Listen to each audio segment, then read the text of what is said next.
সম্মানিত দর্শক, আসসালামু আলাইকুম ওয়া রাহমাতুল্লাহি ওয়া বারাকাতু। নতুন একটি ভিডিওতে সবাইকে স্বাগত জানাচ্ছি। আশা করছি সকলেই ভালো এবং সুস্থ আছেন। তো বন্ধুরা, ঠান্ডা কাশির জন্য খুবই গুরুত্বপূর্ণ একটি ওষুধ হচ্ছে তুস্কা প্লাস। এটি আমাদের মাঝে ব্যাপকভাবে জনপ্রিয়, বিশেষ করে স্কয়ার ফার্মাসিউটিক্যালস লিমিটেডের প্রস্তুতকারক এই হিসাবে কিন্তু আমরা সকল স্কয়ার ওষুধকেই একটু অন্যভাবে গ্রহণ করে থাকি বা এর গ্রহণযোগ্যতা আমাদের কাছে কিন্তু খুবই ব্যাপক।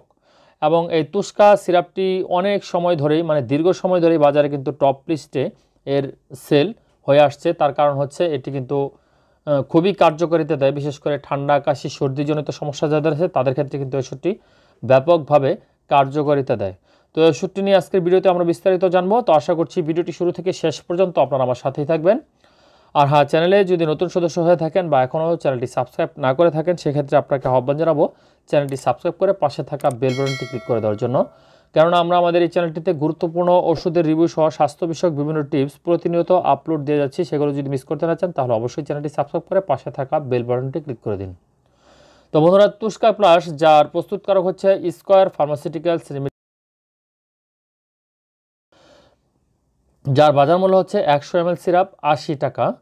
তো এতে থাকা বিভিন্ন গুরুত্বপূর্ণ উপাদানের মধ্যে উল্লেখযোগ্য হচ্ছে গুয়াইফেনিসিন, লেবোমেন্থল, ড্রাইফেন হাইড্রামিন হাইড্রোক্লোরাইড। তো এটি কফ নিঃসারক একাধারে কিন্তু আপনার নাকবন্ধজনিত সমস্যার ক্ষেত্রে এটি কিন্তু খুবই গুরুত্বপূর্ণ ভূমিকা পালন করে থাকে। এবং হিস্টামিন বিরোধী উপাদানের সংমিশ্রণে তৈরি বলে এটি কিন্তু আপনার যদি চুলকানি থাকে বা নাকবন্ধ থাকে বা সর্দিজনিত সমস্যা থাকে, সেক্ষেত্রেও কিন্তু এর কার্যকারিতা দেখা যায়। এবং এটি কফ নিঃসারক হিসেবে খুবই গুরুত্বপূর্ণ ভূমিকা পালন করে থাকে। এবং এতে থাকা লিবোমেন্থল উপাদানের কারণে কিন্তু এটি খাওয়ার ফলে দেখা যায় যে গলা ঠান্ডা ভাব অনুভূত হয়। এবং এটি কিন্তু যাদের নাকবন্ধজনিত সমস্যা আছে বা শ্বাস প্রশ্বাসে যাদের সমস্যা আছে তাদের শ্বাস প্রশ্বাস সহজতর করে। একাধারে কিন্তু এখানে থাকা অ্যান্টিহিস্টামিন বা হিস্টামিনের উপসর্গসমূহ কিন্তু এই ওষুধটি খাওয়ার মাধ্যমে নিরাময় করতে কিন্তু সাহায্য করে থাকে। তো এই তুস্কা প্লাস সিরাপ শ্লেষ্মাযুক্ত কাশিসহ শ্বাসনালীর উপরের অংশের রোগজনিত উপসর্গসমূহে এটি কিন্তু উপশমের ক্ষেত্রে ব্যবহৃত হয়ে থাকে। তো অনেকেই দেখা যায় এই তুস্কা প্লাস সিরাপ খাওয়ার পরও তাদের কাশ বা ঠান্ডা কমছে না। তো সেই ক্ষেত্রে আপনাদেরকে পরামর্শ দিব, আপনি যদি ধূমপান করে থাকেন সেক্ষেত্রে আপনাকে ধূমপান বর্জনের জন্য আহ্বান জানানো হচ্ছে। কেননা ধূমপানজনিত সমস্যার ক্ষেত্রে কিন্তু আপনার এই ধরনের ওষুধ কাজে নাও লাগতে পারে। সেক্ষেত্রে আপনারা অবশ্যই ডাক্তারের পরামর্শ নেবেন, কেননা সেক্ষেত্রে কিন্তু আপনার অ্যান্টিবায়োটিক খাওয়ার প্রয়োজন হতে পারে। এছাড়াও দেখা যায় দীর্ঘদিন যাবৎ যাদের কাশি হচ্ছে কোনো ক্রমে আপনার কাশি ভালো হচ্ছে না, সেক্ষেত্রে আপনারা হয়তো বা তুস্কা প্লাস সিরাপ খাওয়ার ফলে দেখা যায় 2-1 দিন ভালো কাটাচ্ছেন, কিন্তু পরবর্তীতে আবার আপনাদের সেই সমস্যা অনুভূত হচ্ছে। তো আপনাদেরকে বলবো অবশ্যই আপনারা একজন ডাক্তারের শরণাপন্ন হয়ে আপনার কফ পরীক্ষা করুন। সেক্ষেত্রে হতে পারে আপনার টিবি, যক্ষা বা অন্যান্য যে কোনো ধরনের ইনফেকশন হলে কিন্তু সেই ক্ষেত্রে আপনার এই সিরাপ খাওয়ার মাধ্যমে কাশি কমবে না। তো আশা করছি বিষয়টি বুঝতে পেরেছেন। এবং যারা অত্যাধিক পরিমাণে ধুলোবালিতে থেকে অভ্যস্ত বা ধুলোবালি পরিবেশের ভিতরে যাদের চলাফেরা করতে হয়, বিশেষ করে আমাদের মা বোনদের যখন রান্নাঘরে থাকেন, আপনারা যখন দুয়ার ভিতরে থাকেন বা দেখা যায় যে ঘরবাড়ি পরিষ্কারের সময় ধুলোবালি উঠতে থাকে, সেই সময় অবশ্যই আপনারা মাস্ক ব্যবহার করবেন, নতুবা কিন্তু আপনাদের কাশি ঠান্ডাজনিত সমস্যা কিছুতেই ভালো হবে না। তো আশা করছি বিষয়টি বুঝতে পেরেছেন।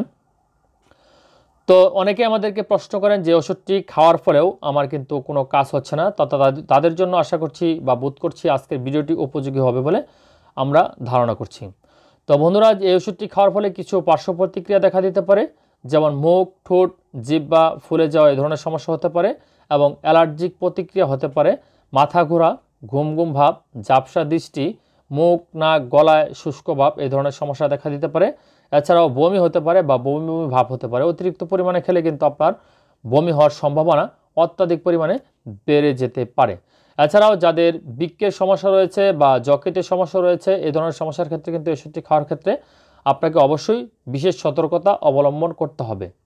গর্ভাবস্থায় স্তন্যদানকারী ওষুধ ব্যবহারের কোনো সুনির্দিষ্ট তথ্য নেই, সুতরাং যারা গর্ভবতী মহিলাদেরকে দিনের পর দিন এই ধরনের ওষুধ খাইয়ে যাচ্ছেন তারা আজ থেকেই সতর্ক হন। কেননা গর্ভবতী একজন মায়ের ক্ষেত্রে কিন্তু সকল ওষুধ সেবনযোগ্য নয়।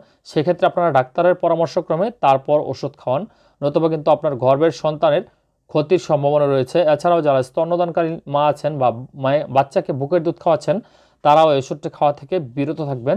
কেবলমাত্র ডাক্তার যদি আপনাকে এটি খাওয়ার জন্য নির্দেশনা দেয় সেই ক্ষেত্রেই এই ওষুধটি খাওয়ানো যাবে। তো বন্ধুরা, আজকে আমরা আলোচনা করলাম তুস্কা প্লাস, যেটি স্কয়ার ফার্মাসিউটিক্যালস লিমিটেডের একটি খুবই গুরুত্বপূর্ণ প্রোডাক্ট। তো আশা করছি ভিডিওটি থেকে উপকৃত হয়েছেন। যদি সামান্যতম ভালো লেগে থাকে তাহলে অবশ্যই একটি লাইক করে দিবেন। আর চ্যানেলে যারা নতুন সদস্য বা এখনও চ্যানেলটি সাবস্ক্রাইব করা হয়ে ওঠেনি তাদেরকে আহ্বান জানাবো চ্যানেলটি সাবস্ক্রাইব করে পাশে থাকা বেল বাটনটি ক্লিক করে দেওয়ার জন্য। আর হ্যাঁ, এই ভিডিওটি ছাড়াও আমাদের চ্যানেলে অসংখ্য ভিডিও রয়েছে, যার কোনো না কোনো ভিডিও আপনার উপকার আসবে বলে আমরা বিশ্বাসী। সুতরাং চ্যানেলটি ঘুরে আসার জন্য আহ্বান থাকবে। তো ভালো থাকবেন, সুস্থ থাকবেন, আর ভালো কিছুর সঙ্গেই থাকবেন। আল্লাহ হাফেজ।